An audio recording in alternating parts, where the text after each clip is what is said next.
Polda Metro Jaya terus berupaya mengungkap kasus pelecehan seksual yang dialami siswa Taman Kanak-Kanak Jakarta International School. Berdasarkan perkembangan hasil penyelidikan, polisi menetapkan dua tersangka yakni Agun dan Firziawan alias Awan. Untuk mengetahui seperti apa perkembangan penyidikan, kita bergabung dengan Pramadika Samudra. Ya Prama, hingga saat ini siapa saja saksi yang telah diperiksa terkait kasus ini?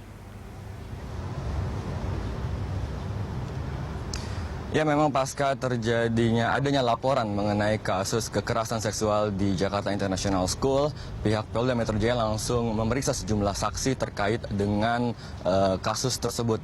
Hingga saat ini telah ada 9 saksi yang diperiksa oleh Polda Metro Jaya, diantaranya adalah ibu korban, pihak Jakarta International School yang di dalamnya adalah ada security Jakarta International School dan pekerja yang membidangi kebersihan toilet, guru korban, dan juga termasuk para tersangka.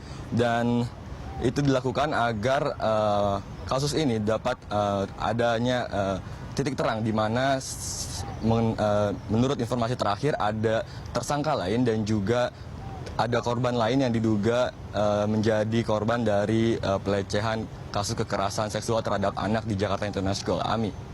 Baik, apakah lantas sudah ada tersangka lain yang telah ditetapkan oleh pihak kepolisian?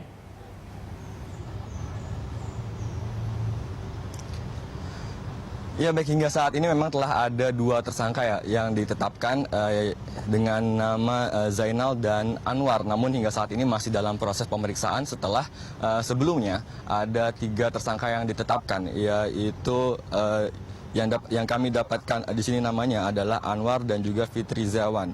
Dan 2 tersangka tersebut telah ditetapkan sebagai tersangka sejak kemarin.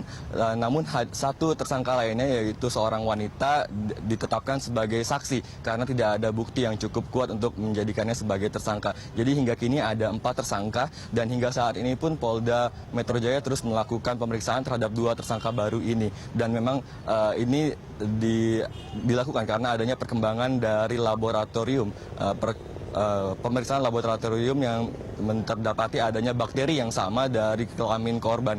Dan hingga saat ini memang tadi juga kami dapat informasi bahwa pihak KPAI akan segera mengunjungi ke Jakarta International School untuk mengetahui perkembangan yang lebih lanjut di sana, dan dari Kementerian Pendidikan dan juga Kebudayaan pun akan segera mengirimkan surat peringatan dan juga adanya kemungkinan untuk memberikan sanksi terhadap Jakarta International School. Di sini karena menurut informasi yang kami dapatkan seharusnya pihak sekolah itu memiliki rambu-rambu yang jelas tentang perlindungan terhadap anak dan juga pendidikan sesuai dengan Undang-Undang Nomor 23 Tahun 2002 tentang perlindungan anak dan juga pendidikan di dalam sekolah. Demikian Ami yang dapat kami sampaikan. Kembali ke Anda. Ya baik, terima kasih Prama atas laporan Anda. Pemirsa, demikian Pramadika Samudra melaporkan langsung dari Polda Metro Jaya, Jakarta Pusat.